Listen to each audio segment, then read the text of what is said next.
क्या आपने कभी सोचा था कि जिस मछली और भात के बिना एक बंगाल की जो पहचान है वो अधूरी मानी जाती है, वही मछली एक दिन इस देश के सबसे बड़े चुनावी दंगल का सबसे घातक हथियार बन जाएगी। दीदी को बोलता हूँ, दीदी आप एक दिन मेरा घर में आ जाइए, नहीं तो मैं आपका घर में जाऊंगा।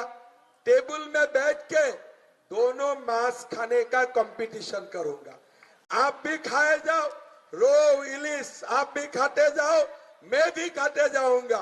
लास्ट में मैं आपसे 1 केजी ज्यादा ही मांस खा जाऊंगा, 1 केजी ज्यादा ही मांस खा जाऊंगा। देखो, आज बंगाल की सियासत विकास और रोजगार से बिल्कुल हट गई है।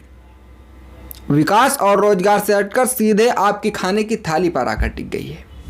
एक तरफ खौफनाक इल्जाम है कि कोई आपकी थाली से मछली छीनने आ रहा है, तो वहीं दूसरी तरफ मंजर यह है कि बड़े बड़े सूरमा नेता दोनों हाथों में गीली पिलपिलाती मछलियां पकड़कर सरेआम अपनी बंगाली पहचान का सबूत दे रहे हैं। आखिर कैसे झाल मुड़ी और मटन के बाद बंगाल चुनाव में यह मछली का तड़का लगा? टीएमसी के उस एक इल्जाम ने भारतीय जनता पार्टी के खेमे में कैसी खलबली मचाई है। केंद्रीय मंत्रियों को कैमरे के सामने मछली चबानी पड़ रही है। और इस पूरे ड्रामे के बीच जब प्रधानमंत्री मोदी ने खुद मोर्चा संभाला तो उन्होंने गेम ही पलट दिया। आज के इस एपिसोड में हम डिकोड करेंगे इस फिश पॉलिटिक्स को, जिसने पूरे चुनाव का मेन्यू ही बदल के रख दिया है। आखिर जीत किसकी होगी, थाली बचाने का दावा करने वालों की या थाली भरने का दावा करने वालों की? चलिए इस कहानी को बिल्कुल शुरू से समझते हैं कि रायता फैलना कहाँ से शुरू हुआ। देखो, बंगाल में एक बहुत मशहूर कहावत है कि मांस भाते बंगाली, यानी मछली और भात के बिना एक बंगाली की पहचान ही अधूरी है। और यह सिर्फ एक खाना नहीं है, बल्कि बंगालियों के लिए एक इमोशन है और उनका कल्चर है। राजनीति का पहला नियम क्या है? जनता की नब्ज पकड़ो। ममता बनर्जी की पार्टी टीएमसी ने बिल्कुल यही किया। उन्होंने सीधे लोगों के भावनाओं पर हिट करते हुए एक ऐसा नैरेटिव सेट कर दिया जिसने तहलका मचा दिया।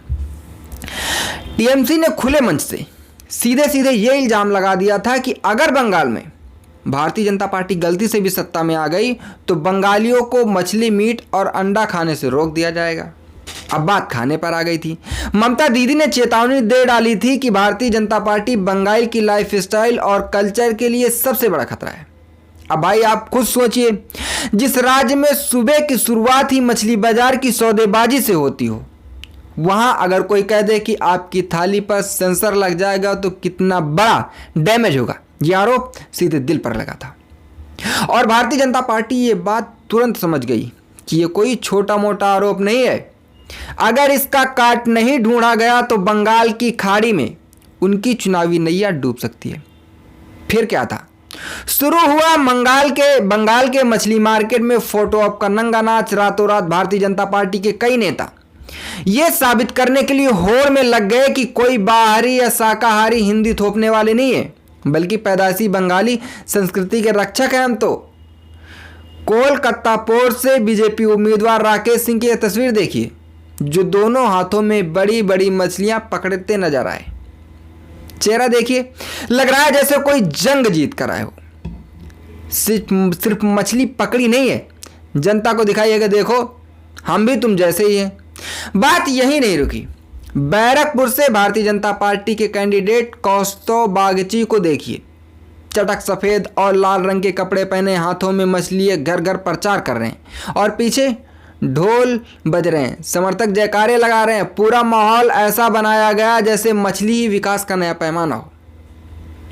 यानी किसी भी तरह बस ये मैसेज देना है कि भले हम दिल्ली वाले हो, लेकिन हमारी रगों में भी मछली भात दौड़ता है। लेकिन रुकिए, ये नौटंकी सिर्फ लोकल नेताओं तक सीमित नहीं है।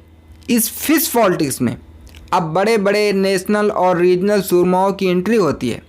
झारखंड के पूर्व सीएम चंपई सोरेन ने बंगाल चुनाव प्रचार के बीच अचानक मछली भात खाते हुए अपनी तस्वीर सोशल मीडिया पर पोस्ट की। क्यों भाई, अचानक इतना प्यार क्यों? और हद तो तब हो गई जब भारतीय जनता पार्टी के कद्दावर नेता और केंद्रीय मंत्री अनुराग ठाकुर का वीडियो सामने आया। इस वीडियो में केंद्रीय मंत्री बाकायदा मछली खाते हुए नजर आ रहे हैं और कैमरे पर सफाई दे रहे हैं कि एनडीए में किसी के बोलने, खाने पीने और पूजा करने पर कोई रोक नहीं है। अब इस वीडियो ने आग में घी डालने का काम किया है। जैसे ये वीडियो आया, आम आदमी पार्टी के विधायक संजीव झा ने अनुराग ठाकुर को आड़े हाथों ले लिया। संजीव झा ने तंज कसते हुए लिखा, देखिए किस तरह से भगवा पहनकर, माथे पर चंदन लगाकर मंगलवार के दिन मछली खा रहे हैं। और ये वही लोग हैं जो दिल्ली और अन्य शहरों में मांस मछली की दुकानें बंद कराते फिरते हैं और सत्ता के लिए अब बंगाल में चुनाव आते ही मछली खाने लगे। अब ये बताओ, ये दोगलापन नहीं तो क्या है? एक तरफ धर्म का चोला और दूसरी तरफ सत्ता के लिए मछली का शोरबा। सत्ता के लिए क्या क्या करोगे साहब? और अगर आपको लग रहा है कि संजीव झा के इस वार के बाद मामला यही शांत हो गया, तो भाई आप राजनीति को भी नहीं समझते। असली क्लाइमेक्स तो भी बाकी है। अब एंट्री होती है प्रधानमंत्री नरेंद्र मोदी जी की। उन्होंने सोचा कि रक्षात्मक खेलने के काम नहीं चलेगा। टीएमसी के इस खाने के डर वाले जाल को उन्हीं पर उल्टा फेंकना होगा। एक रैली में पीएम मोदी जी ने सीधा प्रहार किया। उन्होंने टीएमसी को ही कटघरे में खड़ा कर दिया।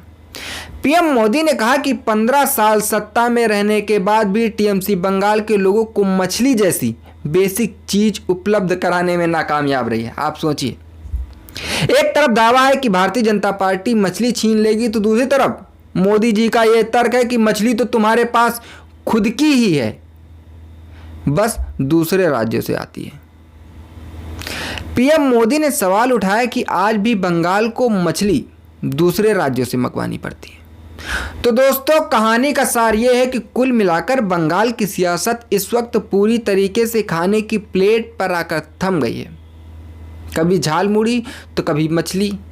एक तरफ टीएमसी डरा रही है कि बीजेपी सत्ता में आई तो आपकी थाली बदल देगी, दूसरी तरफ भारतीय जनता पार्टी पलटवार कर रही है कि टीएमसी आपकी थाली भर ही नहीं पाई। ये सिर्फ एक चुनाव नहीं रह गया, बल्कि ये बंगाली अस्मिता और उसकी थाली पर कब्जे की लड़ाई बन चुका है। अब तो बस मांझ भात ही तय करेगा कि कोलकाता के सिंहासन पर कौन बैठेगा। अब आप लोग मुझे कमेंट में बताइए, वोटर किसकी बात पर ज़्यादा भरोसा करेगा? अपनी थाली छीनने के डर पर या अपनी थाली खाली रखने वालों के धोखे पर? वोट इमोशन को मिलेगा या फैक्ट को? अपनी राय कमेंट में ज़रूर शेयर करें। ऐसे ही दिलचस्प पॉलिटिक्स एनालिसिस के लिए इस वीडियो को लाइक करें और हमारे चैनल को सब्सक्राइब करना ना भूलें। मिलते हैं अगली वीडियो में।